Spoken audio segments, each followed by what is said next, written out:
Action and reaction act simultaneously, means at the same time, but on different bodies. To prove it, let us consider a block. When we place the block on the ground, it exerts a force equal to its weight on the ground. This force is considered as action. The ground exerts a force on the block in the upward direction. This is the reaction. From here we can see that action of the block acts on the ground and the reaction of the ground acts on the block. That is, action and reaction is acting at the same time, but they are acting on two different bodies. Newton's third law of motion describes the relationship between the forces of interaction between the two bodies. And we can sum up the Newton's third law in the following way. All forces come in pairs. That means two forces always act together. In the diagram it is shown that action and reaction force always come in pair.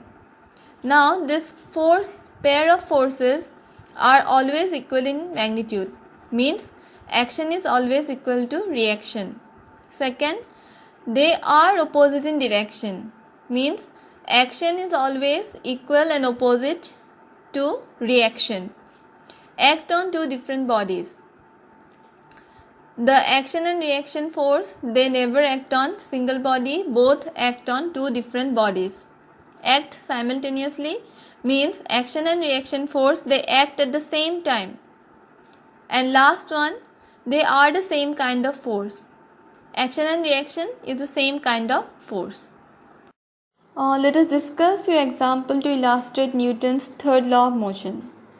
First, walking of a person.